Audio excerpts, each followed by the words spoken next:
Hi everyone, welcome to digital G K classes. सो आपको पता ही है कि हम लोग गांव, शहर तथा व्यापार इसके बारे में पढ़ रहे हैं। और कल ये मैंने आपको बहुत डिटेल में पढ़ाया था। ये आहत सिक्के क्या होते हैं, ठीक है, संगम साहित्य, गांव में कौन रहते थे।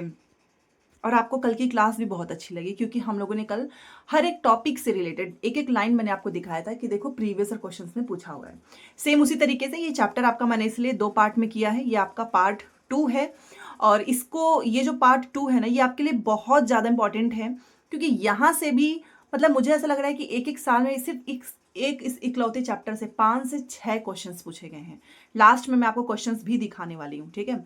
अच्छा, टेलीग्राम में जुड़ जाना। टेलीग्राम आईडी कुछ लोगों को मिलती नहीं है तो कमेंट सेक्शन मैंने दिया हुआ है, उसमें जुड़ जाओ। और आज हम रात में करने वाले हैं क्वेश्चंस आंसर प्रीवियस क्वेश्चंस के, क्योंकि ये चैप्टर कंप्लीट हो जाएगा, ठीक है, कल वाले भी और आज वाले भी। बाकी आप नोट्स ले सकते हो उस नंबर पे मैसेज करके, मेरा खुद का ही नोट्स है। तो अगर आपने नोट्स नहीं बनाया है, आपके पास समय नहीं है, तो आप ये ले सकते हो। प्राइस बहुत कम है और सारे मीडियम में मिल जाएगा, ठीक है। तो चलिए स्टार्ट करते हैं। देखिए, और मे भी आज हमारा टारगेट कंप्लीट हो जाए 500 लाइक्स का। तो यहाँ पर आपने देखा होगा कि गांव के बारे में पढ़ा हमने, व्यापार के बारे में पढ़ा, आज हम नगर के बारे में पढ़ने वाले हैं। और उसी में से एक नगर था मथुरा, ठीक है।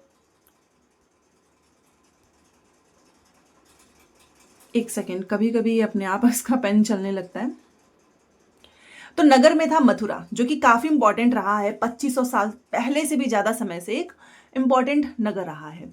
अब यही सारी लाइन पूछी हुई, कोई सोच भी नहीं सकता है कि इस मथुरा के बारे में यहां से क्वेश्चंस पूछेगा, ठीक है। क्वेश्चन ऐसे घुमा के पूछा था कि उत्तर पश्चिम से पूरब की ओर, उत्तर से दक्षिण की ओर ये जुड़े हुए हैं, जो कि बिल्कुल गलत है, ठीक है। तो इसमें आपको याद रखना है 2500 साल से भी ज्यादा, ठीक है। और ये फेमस मतलब इंपॉर्टेंट क्यों है, क्योंकि यह यातायात और व्यापार के 2 मुख्य रास्तों पर स्थित था। ये भी लाइन पूछी हुई है। दूसरा इसमें से ये पूछा था कि इनमें से एक रास्ता, देखो जुड़ा हुआ नहीं है, मतलब एक रास्ता इसका उत्तर पश्चिम से पूरब की ओर है और दूसरा उत्तर से दक्षिण की ओर जाने वाला था, आपस में ये जुड़े नहीं है। तो ध्यान दीजिएगा, क्वेश्चन ऐसे ही घुमा के पूछा हुआ है। मतलब एक जो है उत्तर पश्चिम से पूरब की ओर और दूसरा उत्तर से दक्षिण की ओर, ठीक है। ये हो गया। प्लस शहर के चारों ओर किलेबंदी थी, बहुत सारे मंदिर थे। आसपास किसान पशुपालक शहर में रहने वालों के लिए भोजन जुटाते थे। मथुरा, ये लाइन भी पूछा हुआ है कि मथुरा क्या बेहतरीन मूर्तियां बनाने का केंद्र था, तो जी हाँ, ठीक है। तो आप समझ सकते हो कि सिर्फ इतने लाइन से एक एक लाइन, इवन सीटेड का जो क्वेश्चन आपने देखा होगा ना, ये लोग मॉडिफाई नहीं करते हैं, मतलब मेहनत नहीं करेंगे, जो चीज लिखा है डायरेक्ट वैसे ही छाप देंगे, ठीक है। तो आपके लिए आसान है। चलो, और आराम से आपके इसमें अच्छे खासे नंबर आएंगे अगर आपने डेली क्लास को फॉलो किया और टेलीग्राम के क्वेश्चन आंसर आपने किया है। और जो लोग सच में चाहते होंगे कि उनकी तैयारी बहुत ही अच्छे तरीके से हो जाए, तो थ्योरी का रिवीजन डेली करना है, ठीक है। आपके पास ऑलरेडी नोट्स हैं, उसे पढ़ो। जिसके पास नहीं है नोट्स, या फिर आपको लेना ही नहीं है, किसी का भी नहीं लेना है, तो खुद से ही शॉर्ट नोट्स बनाओ, ठीक है, तो भी पास हो जाओगे। लगभग 2000 साल पहले मथुरा जो है वो कुषाणों की दूसरी राजधानी बनी। हो सकता है इस बार ये क्वेश्चन पूछा जाए, ठीक है। तो कुषाणों की दूसरी राजधानी बनी, इसके बारे में हम आगे पढ़ेंगे क्योंकि यहां पर उतना डिटेल में नहीं है। मथुरा एक धार्मिक केंद्र रहा है, अभी हमने देखा, बौद्ध विहार, जैन मंदिर थे। कृष्ण भक्ति का तो एक महत्वपूर्ण केंद्र है, और ये मुझे लगता है किसी को बताने की भी जरूरत नहीं है, सभी को पता होगा, ठीक है। तो इस तरीके से बहुत सारे मूर्तियों के प्रस्तर खंड के अभिलेख मिले हैं। अच्छा, यहां पर एक सेकेंड, हाँ, यहाँ पर जो है कुछ संक्षिप्त अभिलेख मिले हैं। तो ये आपको ध्यान देना है कि जो स्त्री तथा पुरुषों के द्वारा मठों या मंदिरों को दिए जाने वाले दान का उल्लेख करता है, तो उससे हमें पता चला, ठीक है। प्रायः शहर के राजा, रानी, अधिकारी, व्यापारी, शिल्पकार इस प्रकार के दान करते थे। अब इनके पास पैसा है तो यही दान करेंगे। उदाहरण के लिए मथुरा के अभिलेख में सुनार, लोहार, बुनकर, टोकरी बुनने वाले, माला बनाने वाले और इत्र बनाने वालों के उल्लेख मिले हैं। तो इससे हमें अंदाजा लगा कि अच्छा वहां पे किस तरीके की चीजें होती थी, ठीक है। तो यहां पर हमने नगर के बारे में पढ़ा, मथुरा के बारे में पढ़ा, जहां से क्वेश्चन पूछा है। अब हमारा यहाँ पे शिल्पकार इस तरीके का नाम आया है, जो कि बहुत इंपॉर्टेंट है। अगर आप प्रीवियस क्वेश्चंस करेंगे ना, तो आपको खुद धीरे धीरे समझ में आएगा कि एक एक क्वेश्चंस यहीं से बना है। देखो, पुरा स्थलों से शिल्पों के भी नमूने मिले हैं, मतलब कुछ उसका मिला हुआ है। इनमें मिट्टी के बहुत ही पतले और सुंदर बर्तन मिले हैं, जिन्हें उत्तरी काले चमकीले पात्र कहा जाता है, क्योंकि ये ज्यादातर उपमहाद्वीप के उत्तरी भाग में मिला है। तो क्यों इसको उत्तरी हम कहते हैं, क्योंकि ये उपमहाद्वीप के उत्तरी भाग में मिला है, ठीक है, और अन्य दूसरे शिल्पों के अवशेष नहीं बचे होंगे। ऐसा नहीं है कि और चीजें नहीं थी, कुछ चीजें अपने आप समय के साथ नष्ट हो जाती हैं, आपको पता ही है। जैसे कि हमको अलग अलग ग्रंथों से पता चला है कि कपड़ों का उत्पादन बहुत महत्वपूर्ण था। ठीक है, उत्तर में वाराणसी और दक्षिण में मदुरई इसके प्रसिद्ध केंद्र थे कपड़ों के उत्पादन से। यहां पर स्त्री पुरुष दोनों जो है वो काम करते थे। ठीक है, उसके बाद देखिए, कल मैंने आप लोगों को श्रेणी वाला जो पढ़ाया था ना, जो मैंने आपको मैच ऑफ द फॉलोइंग में बताया था कि आगे हम पढ़ेंगे, तो वही सेम चीज यहां पर लिखा हुआ है कि अनेक शिल्पकार तथा व्यापारी अपने अपने संघ बनाने लगे थे, जिन्हें हम कहते हैं श्रेणी। ठीक है, तो ये ध्यान दीजिएगा। शिल्पकारों की श्रेणियों का काम होता था ट्रेनिंग देना, कच्चा माल जो है वो प्रोवाइड करवाना, और फिर तैयार माल का वितरण करना। मतलब मैंने आपको मान लो कच्चा माल दिया है, तो आपने उसे कपड़े उपड़े बनाए हैं, ठीक है, वो फिर मैं ले जाऊंगी और उसका वितरण करूंगी। जबकि व्यापारियों की श्रेणियां जो है वो व्यापार का संचालन करती थी। श्रेणियां बैंक के रूप में भी काम करती थी, जहां पर लोग पैसे जमा रखते थे। इनका भी अलग अलग काम था। इस धन का निवेश लाभ के लिए होता था और उससे मिले लाभ का कुछ हिस्सा जमा करने वालों को लौटा देते थे। ठीक है, मतलब जैसे कि मठ आदि धार्मिक संस्थानों को दिया जाता था ताकि वो अपना काम कर सकें। यहाँ पर लिखा है कि उत्तरी काले चमके पात्र वो किस तरीके के होते थे, तो कठोर चौक निर्मित धातु की तरह दिखने वाले तथा चमकदार काली सतह वाले पात्र हैं। इससे बनाने के लिए कुम्हार मिट्टी के बर्तनों पर भट्टों पर काफी ज्यादा टेम्परेचर पर रखते हैं, जिसके बाद इन बर्तनों की बाहरी सतह काली हो जाती है, बहुत हाई टेम्परेचर होता है, और इन पर एक पतली काली लेप भी लगाई जाती थी जो कि इस बर्तन को शीशे जैसी, मतलब एक बहुत ही ज्यादा ब्राइट, ठीक है, वैसा चमक प्रदान करता था। तो ये यहाँ पर इसकी कुछ विशेषताएं मैंने आपको बता दिया है, मे बी क्वेश्चंस पूछे। ठीक है, चलो बाकी ये यहाँ से स्किप कर देना, ये कहानी लिखा हुआ है, कभी क्वेश्चन नहीं पूछा है इससे। चलिए, दूसरा जो कि मुझे लगता है इस वाले टॉपिक को बहुत लोग इग्नोर कर देते हैं जब वो खुद भी पढ़ते हैं। उन्हें लगता है कि ये अरिका मेडू क्या ही पूछेगा, और यही क्वेश्चन पूछा जो कि सबको कंफ्यूज कर दिया था। पूरे इस पैराग्राफ से स्टेटमेंट वाले क्वेश्चंस पूछे हैं। सबसे पहले तो पूछा ही था कि अरिका मेडू है कहाँ पे, पुदुचेरी में है। ठीक है, तो ये आपको याद रखना, अरिका मेडू, अरिका मेडू आपका पुदुचेरी में एक जगह है। ठीक है, लगभग 2200 से 1900 साल पहले अरिका मेडू एक पतन था। ये दूसरी लाइन पूछी हुई है। यहां दूर दूर से आए जहाजों से सामान उतारे जाते थे। यहां ईंटों से बना एक ढांचा मिला है जो कि मे भी गोदाम रहा हो। यहाँ भूमध्य सागरीय क्षेत्र के एनफोरा जैसे पात्र मिले हैं। ये भी क्वेश्चन पूछा है कि क्या एनफोरा जैसा पात्र मिला है। जी हाँ, इसमें शराब या फिर तेल जैसे लिक्विड मटेरियल रखे जा सकते हैं। ठीक है, इनमें दोनों तरफ से जो ये एनफोरा मिला है, इसमें हत्थे जैसे, उसको क्या बोलते हैं, हैंडल, ठीक है, ऐसी चीजें मिली हुई हैं। साथ ही यहाँ पर एरेटाइन जैसे मुहर लगे लाल चमकदार बर्तन भी मिले हैं। इन्हें इटली के एक शहर के नाम पर एरेटाइन पात्र के नाम से जाना जाता है। ठीक है, चलिए, इसे मुहर लगे सांचे पर गीली चिकनी मिट्टी को दबा कर बनाया जाता था।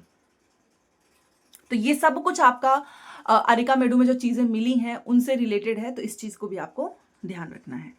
ठीक है, कुछ ऐसे भी बर्तन मिले हैं जिनका डिजाइन तो रोम का था किंतु वे वहीं बनाए जाते थे। तो ऐसा क्यों हुआ? देखो, पहले के लोग मान लो कोई सामान बना रहे हैं तो उसको बेचने के लिए तो अलग अलग जगह पर लेकर ही जाएंगे। ठीक है, यहाँ पर रोमन लैंप, शीशे के बर्तन, रत्न भी मिले हैं, छोटे छोटे कुंड मिले हैं, तो मे बी वो कपड़ों की रंगाई के लिए यूज होता होगा।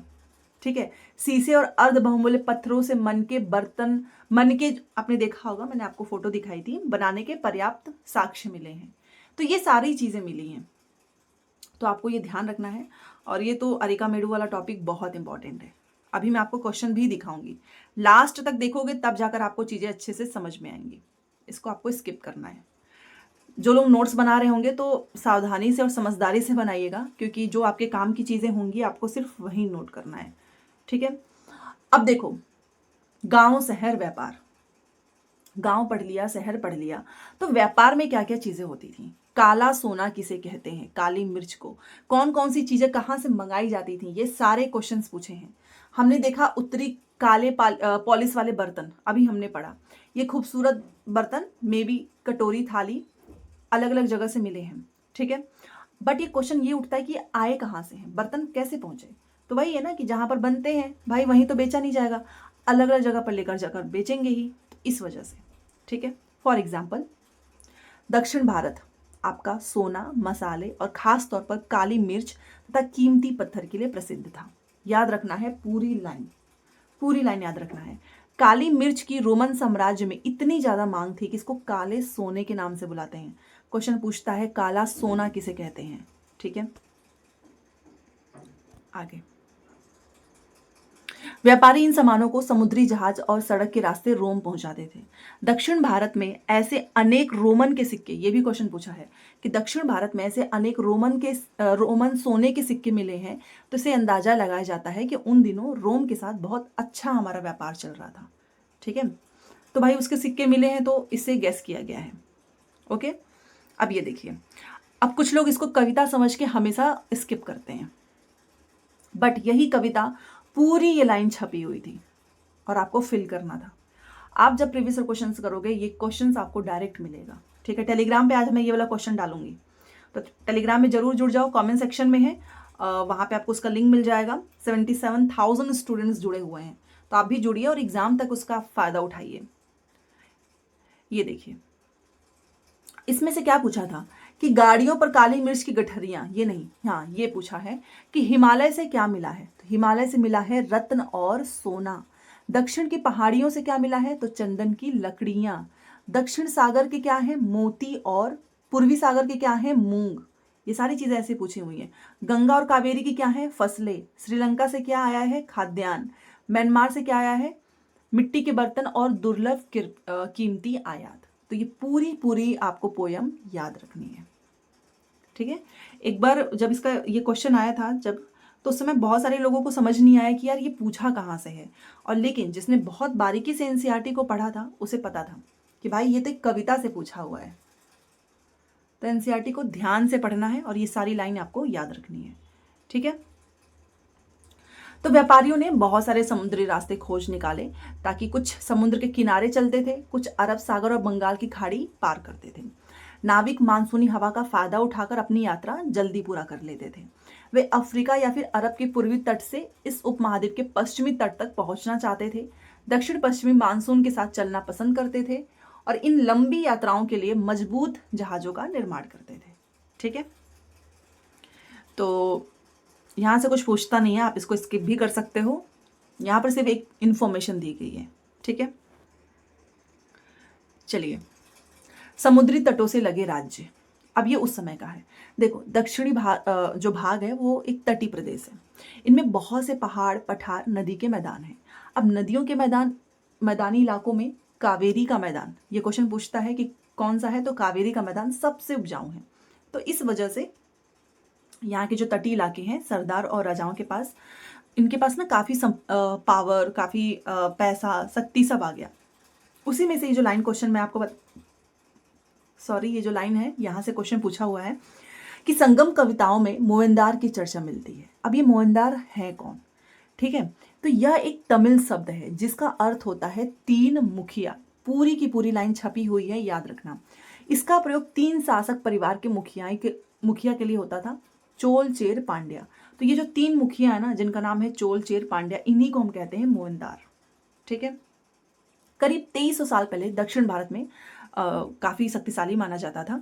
और ये जो तीनों मुखिया है ना, ये तीनों चोल, चेर, पांड्या, इनके ना अपने दो दो सत्ता केंद्र थे। इनमें से एक तो तटीय हिस्से में था और दूसरा अंदरूनी हिस्से में था। तो इस तरह से आप सोचिए कि तीनों के पास दो दो हैं, तो 6 केंद्र तो हो ही गए। और इस 6 केंद्र में से 2 बहुत इंपॉर्टेंट थे। एक चोलों का पतन पुहार, या फिर जिसे हम कहते हैं कावेरीपट्टनम, और दूसरा पांड्यों की राजधानी मदुरई। तो इन 6 में से ये आपका कावेरीपट्टनम और मदुरई काफी इंपॉर्टेंट था। ठीक है, आगे हम पढ़ेंगे इसके भी बारे में। अब ये फैक्ट, ये मुखिया जो होते थे, जो चोल, चेर, पांड्या है, ये लोग ना रेगुलरली जो टैक्स लिया जाता है, कर लिया जाता है, इसके बजाय गिफ्ट की मांग करेंगे। ठीक है, कभी कभी ये सैनिक अभियान पर भी निकल पड़ते थे, आसपास के इलाकों से शुल्क वसूल करके लेकर आते थे। इनमें से कुछ तो पैसा अपने पास रखेंगे, बाकी जो उनके समर्थक हैं, रिलेटिव हैं, सिपाही हैं, कवि, उनको देंगे। ठीक है, अनेक संगम कवियों ने उन मुखियाओं की प्रशंसा में तो कविताएं लिखी हैं, जो उन्हें कीमती जवाहरत, सोने घोड़े, हाथी रथ या सुंदर कपड़े देते थे। मतलब मुझे गिफ्ट मिल रहा है, मैं उनके बारे में, उनकी प्रशंसा करूंगी, उनके लिए कविताएं लिखूंगी, और ये जानबूझ के भी करवाते थे। तो ये इनकी कुछ विशेषताएं हैं जो कि आपको याद रखना है। ठीक है, करीब 200 वर्षों के बाद पश्चिम भारत में, अगला फैक्ट मोस्ट इंपॉर्टेंट है ये, मतलब मैं इसमें ये कह ही नहीं सकती हूँ कि भाई कौन सी लाइन नहीं इंपॉर्टेंट है, ये पूरी की पूरी लाइन ही पूछी हुई है। ठीक है, तो 200 वर्षों के बाद पश्चिम भारत में सातवाहन नामक राजवंश का प्रभाव बढ़ गया। अब ये सातवाहन कौन था? तो सातवाहन का सबसे प्रमुख राजा गौतमी पुत्र श्री सतकर्णी था। तो क्वेश्चन ये भी पूछता है कि इसका प्रमुख राजा का नाम बताओ, तो गौतमी पुत्र श्री सतकर्णी।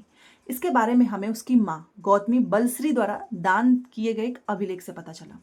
ठीक है, वह और अन्य सभी सातवाहन शासक दक्षिणापथ के स्वामी कहे जाते थे। तो क्वेश्चन पूछता है कि ये कहाँ के स्वामी कहे जाते थे? तो दक्षिणापथ, ये भी इंपॉर्टेंट है। दक्षिणापथ का मतलब ही होता है दक्षिण की ओर जाने वाला रास्ता। ठीक है, पूरे दक्षिणी क्षेत्र के लिए नाम काफी फेमस था। श्री सतकर्णी ने पूर्वी पश्चिम दक्षिणी तटों पर अपनी सेनाएं भेजी। तो ये भी मोस्ट इंपॉर्टेंट है। इसके कुछ क्वेश्चंस लेकर आई हूं मैं आज, अभी हम करेंगे लास्ट में। चलो, हाँ, ये थोड़ा इम्पॉर्टेंट हो जाता है क्योंकि रेशम मार्ग और कुषाण से रिलेटेड है कि मतलब ये कहा जाता है कि कुछ जो राजा थे वो बड़े बड़े हिस्सों पर जो है अपना कंट्रोल चाहते थे, क्योंकि इस रास्ते पर यात्रा कर रहे व्यापारी से उन्हें मतलब पैसा मिल रहा है, कर मिल रहा है, गिफ्ट के जरिए लाभ मिलता था, तो इसको कंट्रोल करना चाहते थे। और इसके बदले ये जो शासक हैं इन व्यापारियों को अपने राज्य से मतलब गुजरते वक्त लुटेरों के आक्रमण से सुरक्षा भी देंगे कि मतलब तुम मुझे मेरा फायदा कराओ, मैं तुम्हें प्रोटेक्शन दूंगा, इस तरीके का हिसाब था। ठीक है, तो सिल्क रूट पर नियंत्रण रखने वाले शासकों में सबसे जो प्रसिद्ध था वो कुषाण था, ये भी याद रखना है। करीब 2000 साल पहले मध्य एशिया तथा पश्चिमोत्तर भारत पर इनका शासन था। पेशावर और मथुरा इनके दो मुख्य शक्तिशाली केंद्र थे। तक्षशिला भी इनके राज्य का ही हिस्सा था। और मतलब बेसिकली यहाँ पर सिल्क रूट की एक शाखा मध्य एशिया से होकर सिंधु नदी के मुहाने तक जाती थी। फिर यहाँ से जहाज के द्वारा रेशम पश्चिम की ओर रोमन साम्राज्य तक पहुंचता था। तो ये रेशम मार्ग की स्टोरी बताई जा रही है। इसमें से सबसे फेमस था कुषाण। ठीक है, तो यहाँ से क्वेश्चन वैसे बहुत रेयरली पूछता है, बट एक याद रखेंगे अगर आपके दिमाग में रहेगा तो एलिमिनेशन में भी काफ़ी आसानी होती है। ठीक है, सो फाइनली यहाँ पे हमारा आज का चैप्टर कंप्लीट। अब मिलेंगे रात में टेलीग्राम पे, वहाँ पे हम क्वेश्चन आंसर करेंगे। और अभी मैं आपको कुछ करा भी देती हूँ। तो 21 जनवरी 2022 का है, सारे लेटेस्ट क्वेश्चन है, ये देखिए। और ये मथुरा के बारे में लिखा हुआ है, ए और बी पर विचार करो। और यहाँ पर 4 ऑप्शंस नहीं है, 3 ही ऑप्शंस हैं। ठीक है, मथुरा के बारे में अभी आपको बता रही थी मैं कि यातायात और व्यापार के 2 मार्ग उत्तर से पूर्व और दक्षिण से पश्चिम को जोड़ने की दृष्टि से नहीं भाई, एक उस उत्तर से पूर्व, दूसरा दक्षिण से पूर्व की तरफ है, जोड़ने की दृष्टि से नहीं है, ये गलत। मथुरा जो है बेहतरीन मूर्तियां बनाने का केंद्र था, यस। धार्मिक केंद्र था ही, तो सिर्फ बी सही है। कुछ लोग नहीं पढ़े होंगे अच्छे से तो उनको लगेगा यार ये लाइन तो थी ही ना उसमें, उत्तर से पूरब दक्षिण से पश्चिम, जोड़ने वाले लाइन पे फोकस ही नहीं जाएगा, फिर उसको सही करके आएंगे, नंबर कट जाएगा, फिर बाद में बोलेंगे कि पता नहीं कैसे लोग पढ़ाते हैं। तो इसलिए आप क्वेश्चंस को ध्यान से जब जितनी बार प्रैक्टिस करेंगे ना उतनी बार आपकी चीज़ें क्लियर होंगी। तो ये आपका पहला क्वेश्चन। अभी मैं ये सारे क्वेश्चन टेलीग्राम पे डालूंगी पोल के थ्रू। ये क्वेश्चन मुझे काफ़ी अच्छा लगा क्योंकि ये रीट 2022 में पूछा था और ये सीटेट ने पता नहीं कितनी बार तो पूछा हुआ है। अभी हम पढ़ रहे थे ना अरिकामेडु, मैं आपको बता रही थी, कुछ लोग समझ ही नहीं पाए कि अरिकामेडु है क्या भाई। तो इसके बारे में सत्य कथन है, यह पुदुचेरी में स्थित है, पता ही है, एक महत्वपूर्ण पतन माना जाता है, जी हाँ। यहाँ एम्फोरा जैसे पात्र मिले हैं और दोनों साइड हैंडल लगा हुआ है। यहाँ पर यूनानी सम्राट से संबंधी वस्तुएं मिली हैं, गलत। यहाँ के राजा चेरवंशी थे, ये भी गलत। सिर्फ 3 सही है। तो पढ़ने का फायदा ये है कि आपको खुद समझ में आ जाएगा कि क्या चीजें सही हैं इसमें, तो ये तीनों सही हैं। ठीक है, अगला क्वेश्चन देखिए 2022 का ही है, मतलब देखिए अभी मैं आपको 2022 वाला दिखा रही थी, एक ही चैप्टर से कितनी बार पूछा है। रोमन साम्राज्य ने दक्षिण भारत में व्यापार किया। अभी हमने देखा ना कि हमें लगा कि बाद में कि अच्छा मतलब हो सकता है कि वहां से हमारा व्यापार का जो एक रिलेशन है काफी अच्छा रहा हो। दक्षिण भारत में रोमन सोने के सिक्के मिले हैं, यस, दोनों सही है, एक्सप्लेनेशन भी सही है क्योंकि यहाँ पर भी व्यापार की ही बात हो रही है। और एक किस लिए कैसे प्रूफ हुआ, क्योंकि यहाँ पर रोमन सोने के सिक्के मिले हैं। स्टेटमेंट एक्सप्लेनेशन दोनों सही है।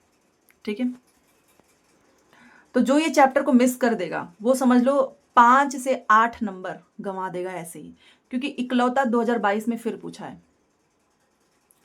चोल, चेर और पांड्यों के 3 राजवंश परिवारों के प्रमुखों का वर्णन करने वाला तमिल शब्द मुएंदार है।